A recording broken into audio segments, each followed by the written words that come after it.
selamat sore untuk teman-teman semua. Selamat sore. Perkenalkan diri dulu, Perkenalkan, saya Febiana Koten dan rekan moderator saya. Perkenalkan, nama saya Yosefina Guam. Oke, baik. Dalam rangka kampanye 16 hari anti kekerasan terhadap perempuan ini, kami dari Persatuan Perempuan Hanim mengadakan dari sepanjang tanggal 25 November sampai 10 Desember itu kami mengadakan beberapa diskusi online dan juga nobar. Nah, pada tanggal 26 ini kami mengadakan diskusi yang mengangkat topik mengenai sejarah perlawanan perempuan. Sambil menunggu narasumber bergabung. Selamat malam, selamat sore Kakak Noris. Halo. Sob, suara dengar Kabar? tidak? Kedengaran nggak? Kedengaran, Kakak. Sip. Bentar, Sob, kamu suara yang tidak terlalu kedengaran di Sob punya handphone. Oke. Bentar ya. Maaf ya, memang nama alay Instagram saya agak alay ya. Kita sempat bingung mau terima apa tidak ya.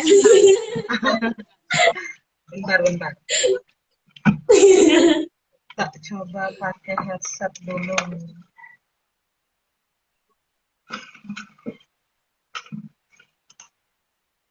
Bentar ya.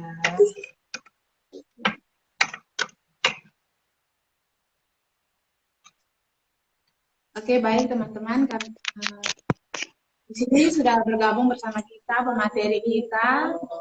Kakak bernama Kakak Noris. Dia merupakan seorang aktivis perempuan yang sekarang sedang menempuh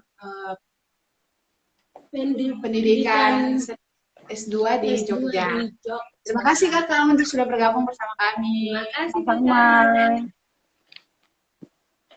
Oke Kakak, langsung aja kita pembahasan diskusi mengenai sejarah perlawanan perempuan.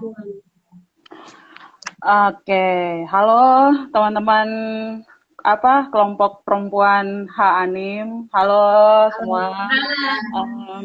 Dan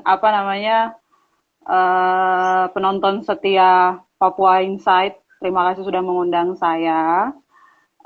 Perkenalkan, nama saya Noris. Domisili saya sekarang sedang tidak berada di Papua, saya sedang di luar Papua. Terus kemarin dikontak sama kawan-kawan perkumpulan Hanim, kawan-kawan perempuan Hanim untuk mengisi diskusi. Sebenarnya ini merupakan, saya sudah hampir 2 tahun ya tidak ikut kampanye, jadi agak-agak harus merefresh lagi ingatannya. Jadi kita akan mulai dengan pelan-pelan. Kita akan di sini kita akan lebih banyak sharing, lebih banyak ngobrol. Jadi nanti saya dikasih waktu ya sekitar 20 menit. Soalnya saya suka ngomong, nanti tiba-tiba tuh jebret habis saja waktunya. Jadi jadi mungkin 20 menit untuk yang akan saya sampaikan begitu. Terus nanti selebihnya mungkin kita diskusi kali ya, biar enak begitu. Sebelumnya selamat merayakan Hari Kampanye 16 Hari Anti Kekerasan Terhadap Perempuan. Kampanye ini akan berlangsung dari tanggal 25 November kemarin pembukaannya sampai nanti akan penutupan di tanggal 10 Desember 2022 hari ini. Jadi seluruh dunia saat ini sedang merayakan Hari Anti Kekerasan Terhadap kekerasan terhadap perempuan seluruh dunia. Nah, ini juga dibarengi dengan cara-cara kita untuk melindungi diri kita sendiri secara personal maupun kelompok, karena mau tidak mau kita tuh gender, kita akan berhubungan dan beririsan langsung dengan isu-isu gender, apalagi kekerasan terhadap gender, terutama perempuan dan anak gitu. Sehingga diharapkan awal dari diskusi ini akan membantu teman-teman untuk berkampanye tidak cuma hari ini saja. Sebisa mungkin berkampanye seumur hidup gitu. Jadi tujuan kita hidup adalah berkampanye seumur hidup. Hentikan kekerasan terhadap perempuan gitu. Oke, sesuai tema yang kemarin diminta sama kawan-kawan, cukup menarik karena kita akan bahas tentang bagaimana sih sebenarnya perlawanan perempuan, kelompok perempuan di dunia, bahkan di sekitaran kita nih. di sekitaran kita. Jadi sebenarnya kita dari lahir tuh tidak pernah berhenti melawan. Kita selalu berjuang untuk hidup, bernafas, makan, itu selalu berjuang. Sehingga, tapi ternyata perlawanan kita tuh berbeda karena ada unsur-unsur yang mengakibatkan kita harus melawan terus nih setiap hari begitu. Sebenarnya mungkin ini agak rancu ya. Seharusnya kita belajar tentang bentuk-bentuk kekerasan dulu, baru bagaimana perlawanannya. Tapi tidak apa-apa. Kita akan memulai dengan perlawanan dulu. Jadi teman-teman akan mengetahui bagaimana sih sebenarnya sejarah perkembangan perlawanan tuh di seluruh dunia sampai akhirnya tuh beririsan dengan kita di Papua begitu. Pertama akan saya buka dengan bagaimana sih sejarah perkembangan sejarah perkembangan perlawanan perempuan pertama kali begitu. Jadi saya akan buka dengan ini dan akan masuk ke arah kenapa tanggal 25 sampai tanggal 10 itu tuh penting buat kita harus terus menyuarakan gitu. Jadi maaf saya harus nyontek ya. Senyamannya kakak. Oke, jadi pertama kali tuh sejarah kebangkitan sejarah perlawanan perempuan tuh dimulai dari masa abad 19. Jadi abad 19 tuh abad di mana mulai ada industri. Jadi di situ sudah mulai ada namanya orang membuat baju, orang membuat sepatu untuk diperdagangkan. Jadi mulai ada abad namanya industri. Kita tahu sekarang kebanyakan perempuan-perempuan itu kebanyakan kerja sebagai buruh di pabrik. Tapi dia tuh dibayar kecil.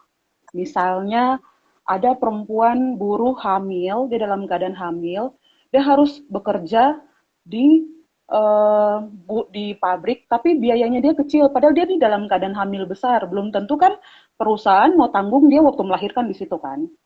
Nah, jadi itu contoh di mana sebenarnya itu sudah dimulai di abad 19. Jadi di tahun, sorry ini saya agak lupa nih, di tahun 18-an, 1800-an. Jadi sebenarnya di abad 19 itu sudah ada perlawanan perempuan karena itu dimulai dengan sejarah revolusi industri. Jadi orang mulai buat baju, orang mulai buat celana, orang mulai buat sepatu. Nah, dia sudah mulai ada. Hal ini tuh sebenarnya dimulai dari namanya tuh Lady Mary Wortley Montagu. Nanti kalau teman-teman mau saya akan kirimkan filenya. Dan Marquis de Contret di Belanda. Waktu itu Middelburg. Sorry, bahasanya agak-agak ya. Jadi waktu itu di Middelburg di Belanda. Jadi dia sudah mulai dua orang penting dalam peloporan sejarah perkembangan perlawanan perempuan di seluruh dunia. Mereka berdua nih mulai dengan cara mulai mengumpulkan perempuan-perempuan secara ilmiah. Jadi perempuan-perempuan yang mengakses pendidikan, pendidikan dalam hal ini bukan sekolah ya, bukan cuma sekolah. Jadi dia bisa mengakses buku, dia bisa mengakses literasi secara dia tuh bisa baca lah pokoknya. Jadi kita bilang biasanya di strata sosial tuh kita bilangnya terdidik. Kalau terdidik itu dia mengakses literasi, tapi belum tentu dia sekolah. Dia belum tentu mengakses pendidikan formal. Jadi membayar sekolah, terus dia duduk di situ belum tentu. Lalu di abad ini tuh mulailah gerakan yang namanya feminisme. Saya kira teman-teman mulai pernah familiar dengan kata feminisme begitu. Jadi ini tuh mulai ada tuh dorongan-dorongan feminisme. Feminisme tuh termasuk salah satu paham yang pokoknya tuh feminisme tuh paham-paham yang mengedepankan hak-hak perempuan gitu. Jadi di abad 19 itu menjelang abad 19 mulai ada tuh namanya dorongan feminisme. Terus mulai pada saat itu sudah mulai besar. Terus akhirnya mereka mengampanyekan yang namanya Universal Sisterhood.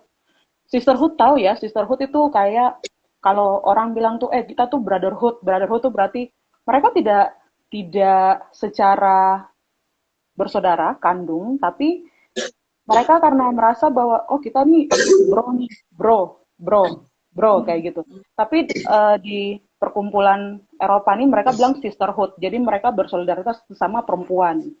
Namanya Universal Sisterhood. Lalu mulai tuh perkembangan pergerakan perempuan ini mulai berkembang pesat karena akhirnya itu didominasi oleh buruh-buruh yang tadi di pabrik. Buruh-buruh yang tadi kebanyakan mereka tidak dapat upah sesungguhnya, yang harus bahkan tuh tetap mengakses jangan kan mengakses kesehatan terhadap perempuan saya itu jarang gitu. Akhirnya mereka ini tuh mulai berkembang pesat. Lalu mulailah gerakan-gerakan feminis, namanya tuh feminis gelombang pertama fase 1. Itu terjadi pada akhir tahun 1800-an sampai 1920-an. Nah, gerakan perempuan ini tuh gerakan perempuan fase gelombang pertama, feminisme gelombang pertama, itu hak menuntut pertama kali itu di Amerika. Jadi mereka menuntut hak pilih. Jadi hak pilih untuk punya, tahu kan ya, hak pilih kayak pemilu gitu. Iya. Jadi pertama kali itu mereka menuntut hak pilih di tahun 18-an akhir gitu, 1800-an akhir sampai 1920-an. Jadi 1920-an tuh mereka mulai gelombang fase pertama. Mereka mulai menuntut yang namanya hak pilih. Hak pilih itu di Amerika Serikat sama di Inggris. Nah, itu di tahun 1890 dan 1920. Nah, karena di fase ini tuh merupakan fase lahir gelombang pertama, sehingga feminisme ini tuh mulai mengarah ke, oke lah, ayo kita masuk ke ranah ekonomi. Jadi bagaimana perempuan tuh ekonominya baik sebenarnya seharusnya. Seharusnya perempuan tuh ekonominya baik. Jadi dia tidak bergantung pada siapapun gitu. Kan kebanyakan kasus-kasus kekerasan terhadap perempuan tuh dilandaskan karena ekonomi. Dia tidak mampu membiayai dirinya sendiri, akhirnya dia bergantung pada orang lain, sehingga orang lain itu berhak atas dia gitu. Jadi obrolannya kayak begini, seakan yang kasih makan kau setiap hari, karena kau tidak punya apa-apa. Nah, jadi kalau misalnya perempuan itu dipukul, dia dapat kekerasan berlebihan, itu karena dia tidak punya kemandirian dalam ekonomi. Jadi feminisme gelombang pertama ini dia mulai masuk di ranah, saya mau ekonomi keluarga nih, setelah hak pilih, mulailah mereka dorong ke tuntutan-tuntutan ekonomi keluarga gitu. Jadi saya perempuan tuh harus mandiri secara ekonomi gitu. Lalu mulai tuh berkembang sampai kebanyakan tuh mengiris beberapa petinggi-petinggi. Misalnya gereja. Gereja kan kadang sometimes tuh tidak memperbolehkan perempuan untuk berbicara speak up terlalu lebih gitu. Terus habis itu setelah gereja dia mengiris juga beberapa pejabat-pejabat. Jadi pejabat bilang gini, ngapain sih perempuan harus ada dalam strata pejabat gitu? Kan ini punya kita bisa seenaknya begitu untuk memerintah negara begitu. Terus setelah itu masuk ke ranah pemegang perusahaan biasanya. Jadi pemegang industri. Jadi mereka kayak ngapain sih kita harus ngurusin perempuan, mereka kan cuma kerja. Pokoknya intinya mereka kerja buat saya biar saya tuh dapat uang. Kok kerja saja gitu. Kok tugas tuh cuma kerja. Dia tidak peduli perempuan tuh sakit kanker kek. Dia tidak peduli perempuan tuh dalam keadaan hamil sampai anaknya mau mati dalam kandungan, jadi tidak peduli. Jadi kondisi fase gelombang pertama ini akhirnya mendorong untuk beririsan dengan kepentingan orang-orang ini. Jadi akhirnya mulailah ada namanya penolakan. Jadi mulailah penolakan. Orang-orang mulai menolak. Jadi mulai menghasut beberapa orang-orang, mulailah menolak untuk menolak, tidak boleh ada gerakan perempuan. Pokoknya tidak boleh. Kita di tahun ini tidak boleh ada gerakan perempuan. Akhirnya gerakan fase pertama itu mulai perlahan-lahan itu diikat dengan cara kau harus nikah. Kalau kau nikah, kau akan diikat secara penuh sama kau punya suami. Jadi kau akan tinggal di rumah urus anak-anak sehingga kita tidak punya waktu. Jadi saya nih sudah misalnya saya menikah gini. Saya menikah, saya tidak punya waktu untuk mengurus hak-hak pilih saya begitu. Karena sepenuhnya akan dikasih oleh pasangan saya begitu. Tapi kan itu tidak menutup kemungkinan saya akan terima kekerasan dari pasangan saya karena saya tidak mandiri secara ekonomi begitu. Jadi mulai ada itu tuh, jadi negara waktu itu dibantu sama beberapa teman-teman iblis dia ini ya. Teman-teman iblis dia ini mendorong biar kita tuh perempuan tuh terikat dalam satu hubungan yang memberikan dia ruang untuk tidak bergerak sama sekali. Dia benar-benar tidak lagi. Akhirnya gelombang pertama ini, feminisme gelombang pertama ini, dia tuh akhirnya hancur. Hancur karena sebelum kita mendapatkan hak kita harus mengakses ini dulu kayak gitu. Misalnya, kok kalau mau dapat, kok punya hak sebagai perempuan, kok harus berpendidikan. Kok kalau mau berhak mendapat hak sebagai perempuan, kok harus kerja. Kok kalau mau dapat ini. Jadi itu ya yang kita punya cuma hak hidup. Tapi semakin ke sini hak hidup juga kayaknya tidak dilihat lagi gitu. Nah, akhirnya di tahun 1970-an mulai bangkit lagi feminisme gerakan gelombang kedua, gerakan feminisme gelombang kedua. Itu di tahun 1970-an. Kenapa akhirnya di tahun ini mulai berkembang, itu akan berhubungan dengan bahasan kita nanti. Jadi di tahun 1960 ada satu kejadian yang akhirnya membuat semua orang tuh marah, semua orang tuh merasa bahwa kok bisa-bisanya itu kejadian. Jadi di tahun 1969,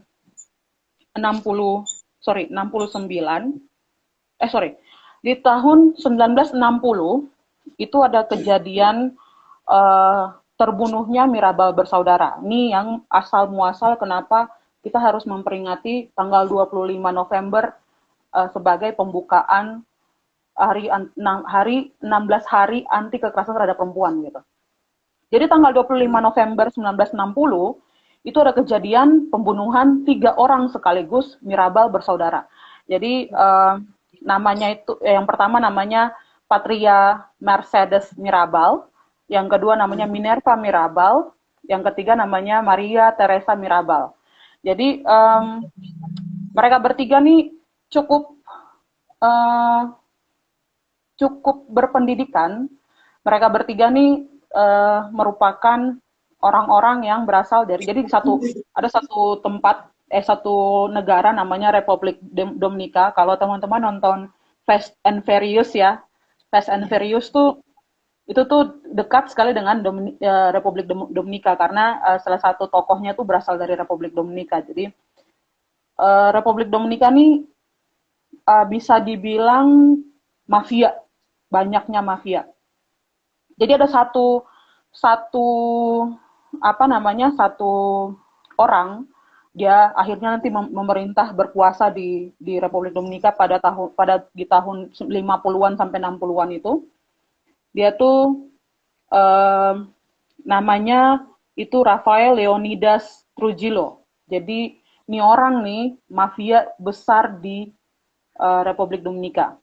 Dia mengawali, dia punya atau biasanya dipanggilnya tuh LJV. LJV tuh kayak LZV gitu. LHV. Mereka tuh dia tuh disebut LHV karena itu kayak bos begitu. Jadi kayak bos beneran mafia. Benar-benar mafia di di Republik Dominika. Lalu si LZV ini memulai karirnya sebagai informan. Jadi dia tuh mata-mata. Dia tuh pada waktu itu terjadi perang ya, masih perang, terus dia tuh mata-mata terhadap tentara Amerika. Terus dia juga mengawali, dia punya karir sebagai germo. Teman-teman tahu germo ya? Tahu germo? Germo tuh kayak apa ya? Maminya PSK. Tahu? Teman-teman tahu ya? Jadi dia mengawali sebagai germo sama informan. Jadi dia itu mata-matanya tentara Amerika. Nah, terus karena dia memulai karirnya sebagai informan dan mata-mata informan dari dari Amerika, akhirnya dia ini dapat kuasa di Republik Dominika. Dia bisa memerintah semua orang di Dominika. Setiap bulan orang-orang di Republik Dominika harus membayar pajak ke dia. Jadi orang-orang di Republik Dominika itu mulai miskin, tidak bisa mengakses makanan, kemiskinan mereka tuh sama benar-benar kayak parah, sampai kadang tuh ada yang mati kelaparan kayak gitu.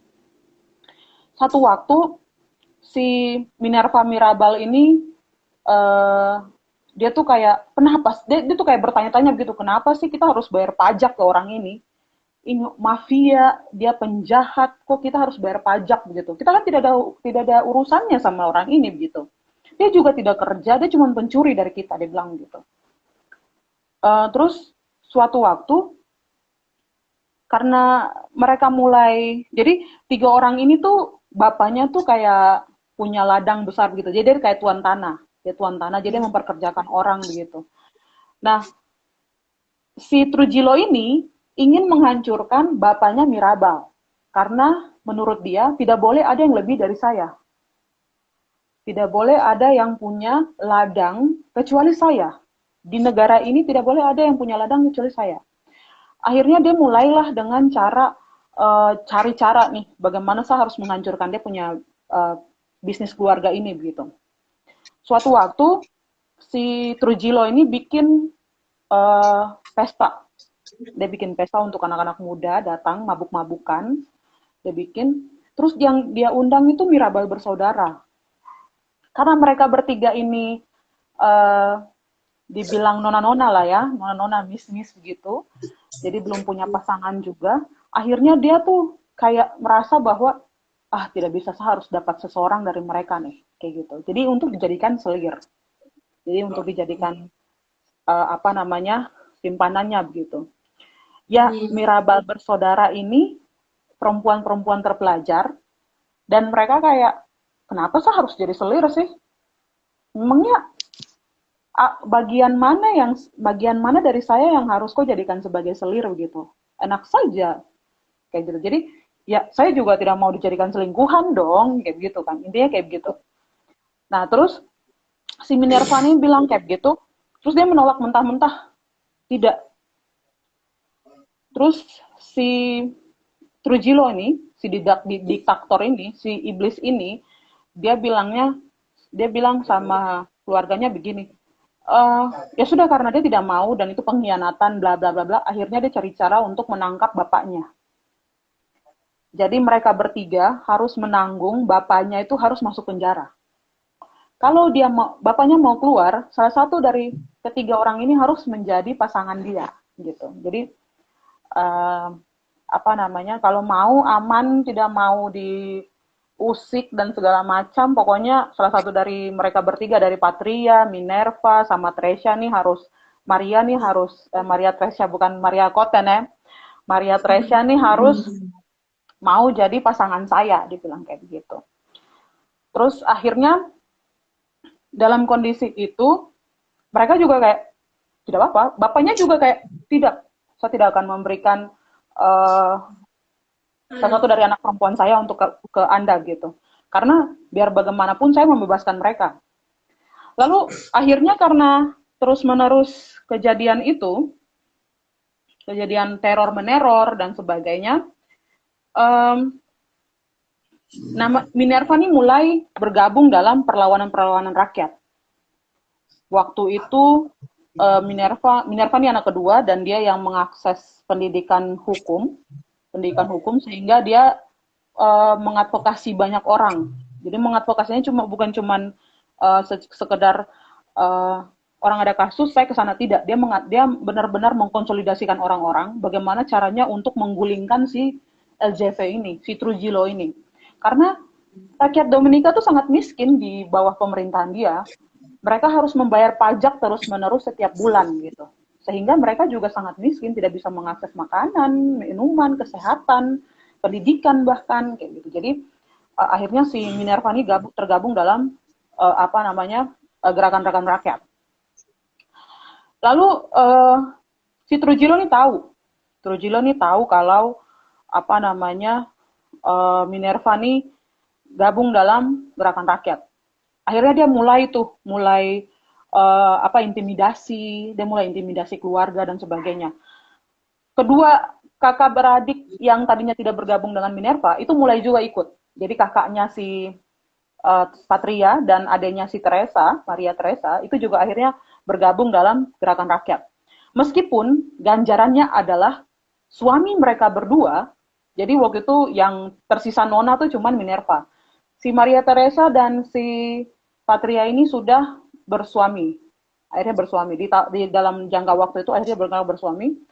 Suami Maria Teresa, kakaknya Minerva, dan adiknya Minerva, si Maria Teresa dan Patria, mereka akhirnya dipenjara. Jadi diintimidasi dengan cara lakinya harus dipenjara, suaminya harus dipenjara gitu. Tapi itu akhirnya tidak menurunkan semangat mereka untuk terus melawan kediktatoran ini gitu. Bahkan suaminya juga dukung, suami dari mereka berdua juga aktivis rakyat, aktivis gerakan perlawanan rakyat gitu. Akhirnya dalam kondisi mereka masih penjara, suatu waktu di tanggal 25 November 1960 waktu dalam perjalanan pulang tiga orang ini menjenguk suami mereka di penjara. Jadi Patria dan Maria Teresa, kakak dan adik dari Minerva, bersama Minerva, mereka bertiga, jadi Patria, Minerva, dan Maria Teresa ini pergi ke penjara untuk menjenguk suaminya Patria dan suaminya suaminya Teresa. Jadi mereka menjenguk. Suatu waktu, dalam kondisi mereka pulang, mereka tiba-tiba dikarungin, diculik. Jadi ini tanggal 25 November 1960. Jadi mereka diculik, dimasukkan dalam mobil, terus dibawa ke ladang jagung. Pada saat dibawa ke ladang jagung, pas dibuka, jadi tahu kan penculikan dulu kan ditutupin ininya, jadi dimasukkan kepalanya dengan karung gitu, dibawa ke ke ladang jagung, di tengah ladang jagung begitu. Terus pas dibuka itu semuanya tentara. Jadi yang menculik dia adalah tentara, bawahan suruhan dari si Trujillo ini. Jadi pada saat mereka di tengah-tengah ladang, mereka sudah lihat semua tentara. Jadi mereka bawa kayu, terus bawa senjata, ada yang bawa kayu, ada yang senjata, segala macam. Terus saya ingat ada satu quotes yang saya baca dari Minerva. Minerva tuh bilang kayak begini, mungkin yang begitu dekat dan harus kami hadapi adalah kematian. Tetapi hal itu tidak membuat kami takut. Kami harus melanjutkan perjuangan untuk sesuatu yang baru saja dimulai. Jadi quotes itu digaungkan Minerva karena dia merasa bahwa wah sebentar lagi saya akan menghadapi kematian saya. Karena saya tahu resiko ketika saya menghadapi penguasa yang sejahat ini gitu. Penguasa yang punya senjata. Penguasa yang bahkan bisa menghilangkan saya tanpa nama dan tubuh saya begitu. Nah, untuk itu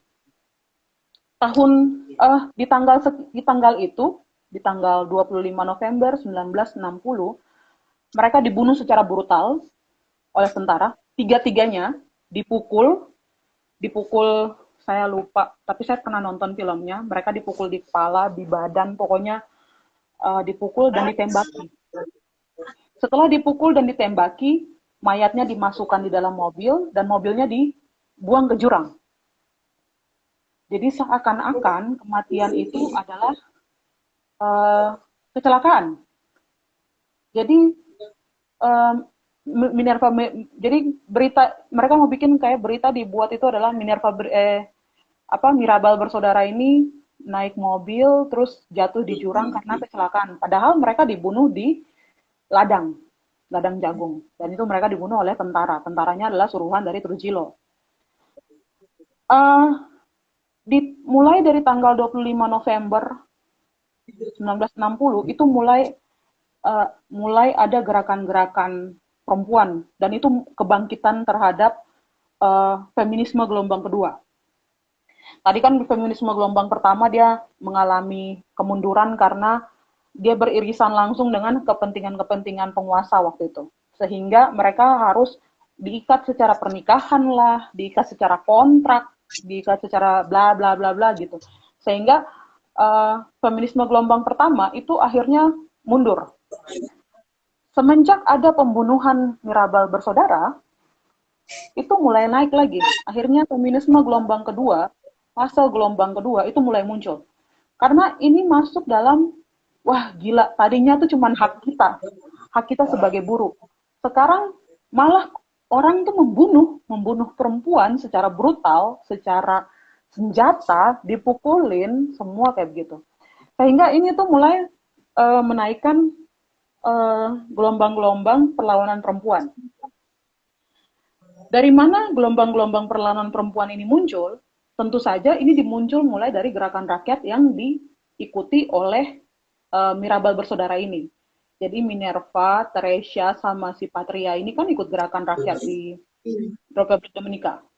Ketika mereka tahu mereka dibunuh pada tanggal 25 November 1960, itu mulai ada pergerakannya makin besar. Tidak hanya pergerakan perlawanan terhadap penguasa, tidak hanya pergerakan pembebasan bangsa begitu, tapi juga pergerakan perempuan. Itu karena memantik semua persoalan-persoalan perempuan di muka bumi gitu, di seluruh dunia. Akhirnya muncullah gerakan perempuan pertama, itu fase pertama. Jadi mulai ada bahasan-bahasan perempuan juga punya hak hidup. Anda tidak bisa menyelesaikan kasus dengan cara membunuh dia begitu. Perempuan tuh punya hak hidup. Sehingga fase gelombang kedua ini bertahan dimulai dengan jadi satu berteriak di sana, dan itu terjadi tuh hampir jelang lebih dari 1 dekade, lebih dari 10 tahun. Jadi mulai dari tahun 1960 sampai 70-an, 1960 sampai 70-an. Sampai akhirnya masuk setelah Perang Dunia Kedua. Jadi setelah Perang Dunia Kedua kan habisnya tuh di tahun 45 ya. Tapi sepanjang perang itu perempuan tetap masih di kelas 2. Kenapa perempuan tetap di kelas 2? Karena perempuan tuh dianggap kok tuh tidak punya kekuatan untuk melawan. Kita tuh butuh laki-laki untuk di medan perang.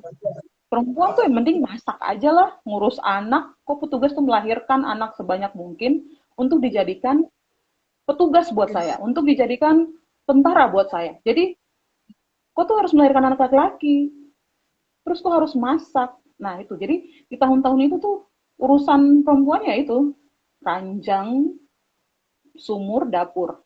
Kalau teman-teman di solidaritas di Indonesia bilangnya perempuan tuh ranjang, sumur, dapur. Jadi tugasnya cuma itu aja. Terus akhirnya di dalam perkembangan ini sampai sekarang tuntutan-tuntutan kita beralih ke arah bagaimana hak hidup perempuan, bagaimana akhirnya perempuan tidak cuma membutuhkan masalah kemandirian ekonomi, tapi dia juga harus mengakses pendidikan, dia juga harus mengakses. Jadi yang kita tuntut itu sebenarnya bukan masalah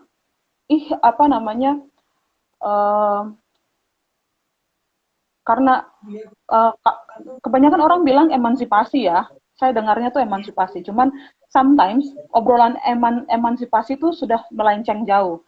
Emansipasi itu berarti penyetaraan hak. Tadinya perempuan tuh di kelas 2, setidaknya aku anggap perempuan juga mampu lah untuk bisa mengakses segala macam bentuk akses-akses yang hanya bisa dikhususkan untuk laki-laki gitu. Meskipun pada kenyataannya sebenarnya laki-laki juga tetap dapat kekerasan sebenarnya. Laki-laki itu banyak sekali dapat kekerasan. Cuman dalam hal ini kita kadang tuh kayak merasa tidak menjadi objek untuk dilihat.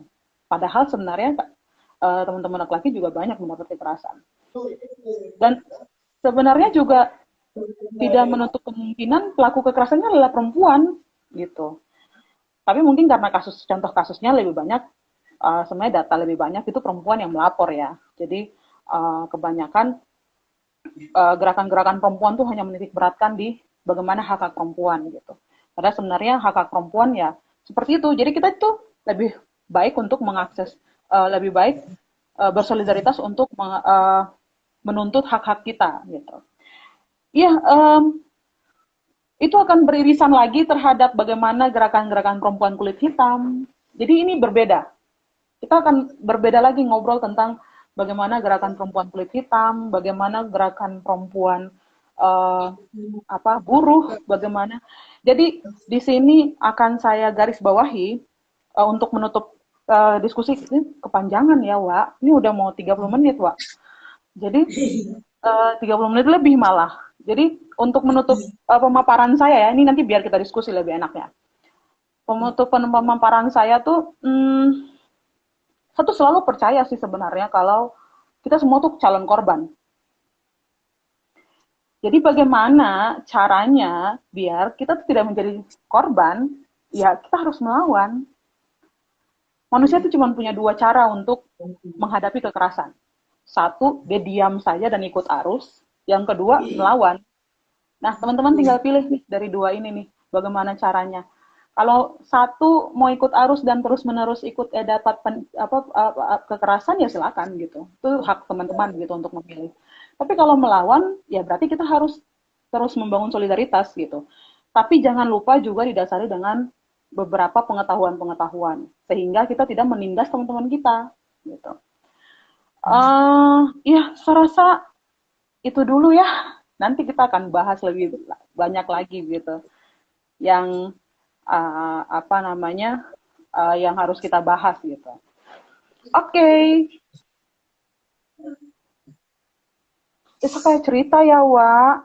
Kayak mendongeng. Kak, ini nanti kita pesertanya kita silakan bertanya. Boleh? Boleh, silakan. Ya, ada yang mau untuk tanya? itu, ya, yang para teman-teman yang lagi streaming live ini bisa, yang masih bingung-bingung sesuatu bisa bertanya. Silakan komen aja pertanyaannya. Biar lebih sharing-sharing aja toh. Iya benar, minum dulu ya Wak, kering nih tenggorokan gue. Silakan.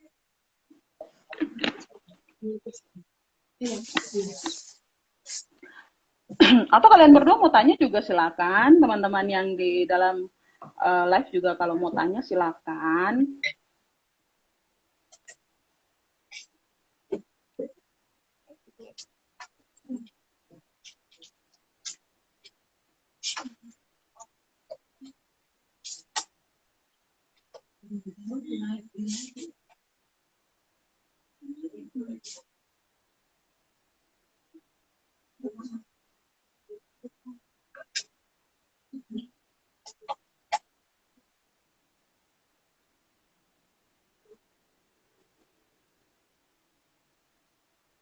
Nanti saya kirim materinya di Teddy ya, teman-teman bisa mengakses materinya di Teddy saja.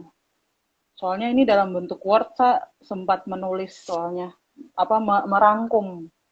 Oh, ada pertanyaan ya? Nah, iya Kak.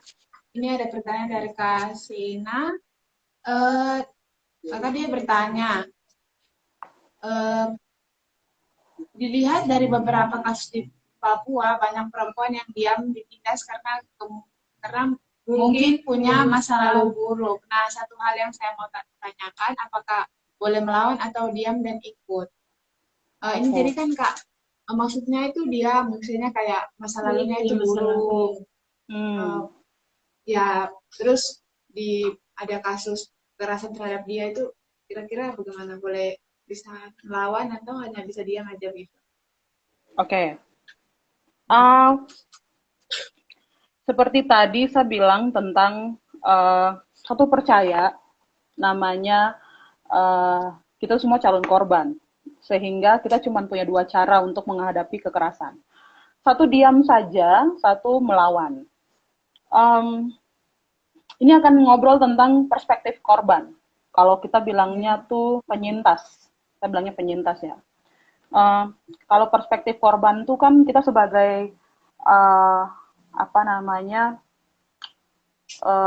pendamping, kita sebagai pendamping penyintas, kita tidak berani untuk mengusulkan sesuatu kalau penyintasnya tidak bisa menerima. Jadi misalnya saya terima kekerasan nih, saya punya saya punya obrolan-obrolan, saya punya masa lalu gitu ya, saya punya past memory tentang kekerasan, saya tuh mengalami kekerasan. Ketika saya menghadapi kekerasan, terus ada teman bilang gini, kok lapor lah. Tapi ketika saya belum siap untuk melapor, ya tidak jadi masalah. Karena tugas kita sebagai pendamping, itu adalah memberikan dia rasa aman. Bukan malah mendorong dia untuk lapor, tidak. Tugas Anda sebagai pendamping adalah memberikan rasa aman. Ketika dia mulai merasa aman, dan dia merasa, saya harus lapor, saya harus lawan, itu baru teman-teman mendukung dia. Meskipun selama dia bilang, saya belum mau melapor, teman-teman tetap harus mendukung dia, memberikan dia rasa aman, bagaimana cara teman-teman memberikan dia akses kesehatan gitu. Kalau berkaitan dengan pernyataan tadi, saya sebagai pendamping penyintas, meskipun sudah hampir 2 tahun ini tidak aktif berkampanye ya, satu hal yang saya harus lakukan adalah membuat penyintas merasa aman. Sehingga kalau misalnya ada kawan saya yang terkena kasus kekerasan, hal pertama yang saya lakukan adalah membuat dia nyaman dulu, merasa aman dulu. Sehingga ketika dia merasa aman dan dia bilang, saya mau dapat hukum, saya mau kejadian ini, saya mau pelakunya dihukum. Nah, ketika dia bilang kayak gitu, ya kita harus lawan bersama dia, membantu dia untuk melaporkan kasus kekerasan tersebut, gitu. Dan apapun yang terjadi, teman-teman, ini nih kadang tuh kita tahu namanya ada cancel culture ya. Cancel culture tuh satu culture yang bisa disalahgunakan sebenarnya. Jadi kadang cancel culture itu bisa menguntungkan penyintas, kadang cancel culture itu juga bisa merugikan penyintas gitu. Tapi kita sebagai pendamping korban itu, hal yang pertama yang harus kita lakukan adalah percaya pada apapun yang dikatakan oleh korban. Harusnya kita percaya hal itu gitu. Lalu yang berkaitan dengan pertanyaan tadi, kita tuh punya yang namanya trauma-trauma. Jadi trauma-trauma masa lalu. Kalau misalnya teman-teman merasa bahwa teman-teman belum bisa menghadapi traumanya, saya sarankan untuk menghadapi traumanya dulu gitu. Jadi itu salah satu, itu cara melawan juga. Cara melawan dari rasa ditindas.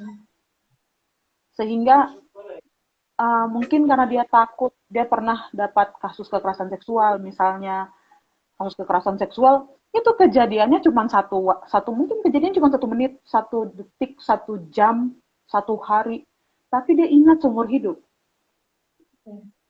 Sampai dia mati, itu kasus kekerasan tetap aja di dalam pikiran dia begitu. Sehingga kalau saya akan menyarankan, kita selesaikan dulu traumanya. Setelah penyelesaian traumanya, baru kita akan masuk ke arah, kalau teman-teman mau melawan secara hukum, teman-teman mau mendapat keadilan, ayo dilaporkan. Satu hal yang harus teman-teman paham adalah, buatlah lingkaran aman teman-teman sendiri. Gitu. Itu yang harus kita buat gitu. Jadi kita harus membuat teman, kita harus mencari ruang aman kita. Kita harus membuat ruang aman kita gitu.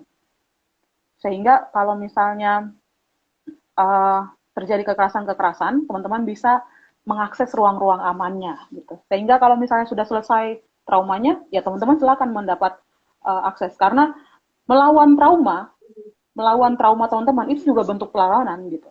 Itu juga bentuk perlawanan. Oke? Oh, ini ada pertanyaan selanjutnya. Ada. Kakak Novia Sorabut. Kakak dia bertanya mengenai faktor-faktor apa saja yang melatar belakangi kekerasan terhadap perempuan. Oke, ini pertanyaan yang sangat menarik. Seharusnya kita memang bahasnya tuh bentuk-bentuk kekerasan seksual, bentuk-bentuk kekerasan terhadap perempuan. Ngerti ya Bapak? Jadi em, di dunia ini ada namanya relasi kuasa.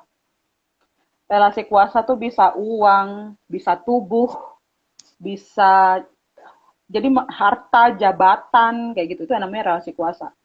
Bahkan strata ya, strata. Strata tuh kayak, dia tuh raja, dia tuh dipandang kepala suku lah.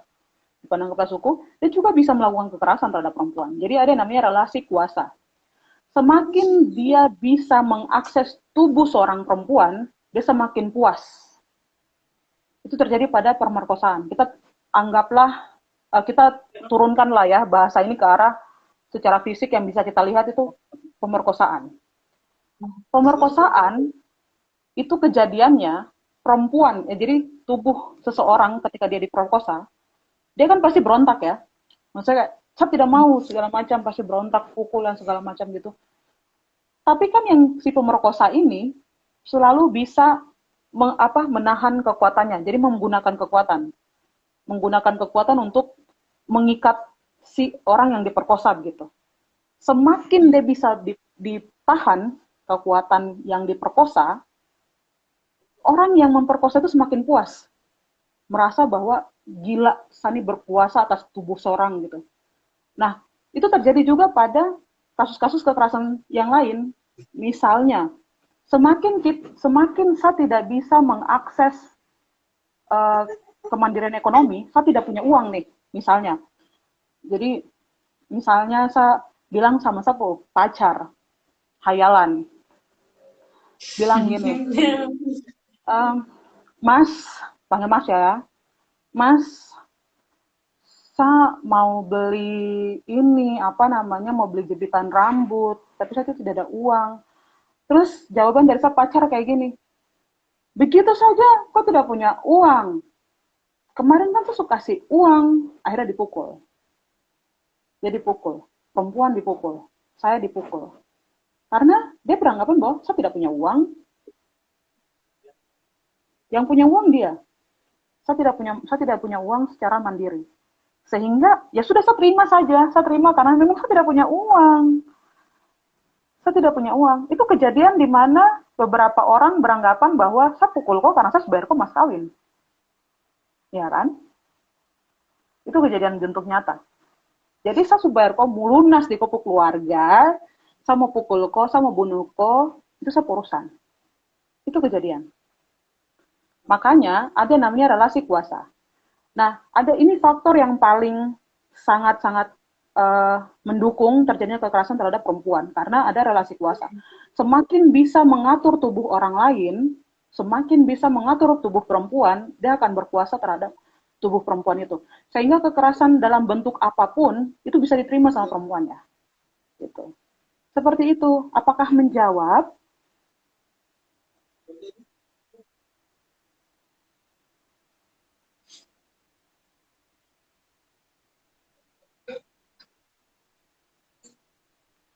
Kakak Novia Sorabut, bagaimana? Iya, apakah menjawab? Atau ada yang mau ditanyakan lagi?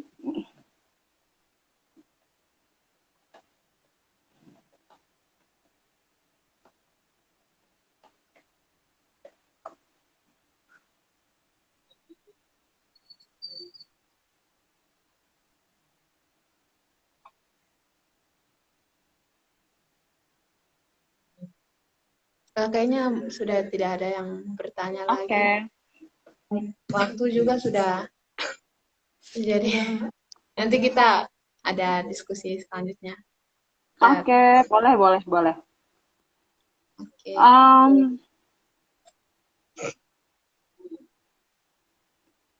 Saya boleh kasih apa? Ada yang komen nih. Ada yang tanggapi lagi. Kadang faktor dari lingkungan yang sudah terbiasa jadi tong rasa macam kalau laki-laki supaya ya sudah itu dia hak, mungkin harus ada edukasi begitu Kak Pak ya Kak? Benar. Jadi karena nanti mungkin kalau kita bahas lebih lanjut itu saya akan menjelaskan kenapa sih akhirnya perempuan tuh selalu ada dalam lingkaran kekerasan tuh. Jadi sebenarnya akan menarik nih, ini bahasannya akan sangat menarik kalau teman-teman akan paham kenapa sih sebenarnya perempuan tuh ada dalam lingkaran kekerasan gitu. Ini juga akan menjawab obrolan tadi dari kawan Sena ya. Kawan Sena bilang tentang faktor lingkungan. Nah ini ada di sebenarnya bentuk-bentuk kekerasan gitu. Jadi kita harus memang memahami betul bentuk-bentuk kekerasan sehingga Sudah. karena akhirnya sepanjang bentuk kekerasan itu dia akan membuat perempuan tuh stay di dalam kekerasan itu sendiri gitu. Jadi saya rasa akan menjawab itu nanti kalau misalnya teman-teman bikin diskusi tentang bentuk-bentuk kekerasan. Jadi itu akan menjawab sebenarnya. Tapi saran saya adalah edukasilah dirimu sendiri lebih baik secara jadi kita harus memahami dulu kenapa sih kita dapat kekerasan gitu. Kenapa saya bisa dapat kekerasan ya kayak gitu. Jadi kita mempertanyakan dulu apakah memang saya posisinya adalah posisi kelas 2. Apakah memang saya posisinya harus seperti ini terus gitu. Jadi bertanya dulu kepada diri sendiri sehingga kita bisa mengakses informasi-informasi bahwa oh ternyata sebenarnya tidak. Ternyata saya juga punya hak yang sama sebenarnya dengan orang lain gitu. Nah seperti itu. Ada satu quotes yang ini nih selalu saya sampaikan sebenarnya di diskusi-diskusi adalah kita tuh selalu jadi pemadam kebakaran. Jadi tunggu kebakaran dulu baru kita ke sana kasih mati api begitu. Kita selalu kayak gitu. Kenapa kita tidak berusaha untuk menjadi orang yang jangan ada kebakaran deh. Pokoknya kita harus berusaha untuk jangan sampai ada kebakaran. Itu caranya dengan cara ya, kok jangan suruh anak perempuan itu keluar rumah pakai pakaian yang sopan. Tidak begitu caranya. Ajari orang, anakmu, orang sekitaran kamu untuk tidak melakukan kekerasan. Itu caranya. Jadi bukan mengajarkan saya untuk, kok jangan ke sana, nanti orang mabuk di situ, nanti pukul kok. Tidak. Tapi kok bilang tuh sama orang itu, kok biar mau mabuk patah model bagaimana, jangan pukul orang. Biar kok mau mabuk patah bagaimana, jangan pukul orang, jangan perkosa orang, begitu. Jadi ajarilah orang untuk tidak melakukan kekerasan, ketimbang ajarilah orang jangan ke sana karena nanti udah kekerasan gitu. Jadi itu satu pesan dari saya, semoga diskusi yang menarik ini nih untuk kedepannya lagi akan lebih menarik lagi gitu. Ya saya kira itu. Nanti kita bisa ngobrol panjang ya, Wak. Ya ampun, maaf nih ya.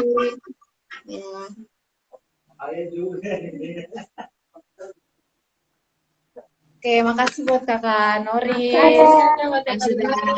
yang sudah sempat menyempatkan diri sharing pengetahuannya untuk kita. Semoga bisa bermanfaat untuk kita dan tidak hanya bermanfaat sebagai ilmu, tapi juga membakar semangat kita untuk terus berjuang menyuarakan suara-suara kita. Oke, sip. Sip. Oke, saya keluar duluan ya. Ya, oke Kak. Sampai jumpa di lain diskusi lagi teman-teman. Oke Kak, terima kasih. Dadah. Dadah.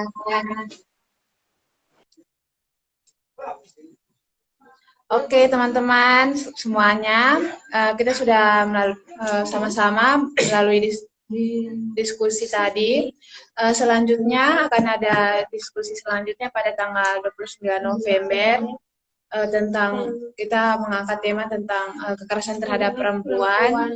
Jadi nanti tadi teman-teman yang lain tadi bertanya tentang kekerasan tadi itu nanti akan kita bahas lebih dalam di tanggal 29 nanti. Untuk itu teman-teman semua nanti pantau terus Instagram Papua Insight untuk pemberitahuan diskusi selanjutnya. Oke. Dan juga mungkin teman-teman yang lain kalau mau bergabung bersama kami bisa DM Instagram ini nanti gabung sama Persatuan Perempuan HANIM. Terus teman-teman yang lain mungkin mendapatkan kekerasan bisa langsung saat mendapatkan kekerasan bisa langsung ke rumah sakit terdekat atau bisa lapor ke kepolisian, atau mungkin teman-teman perlu dampingan khusus bisa DM dan datang untuk kita dampingi seperti itu. Jadi mungkin itu saja yang bisa kami sampaikan. Kami pamit undur diri. Selamat malam. Dah.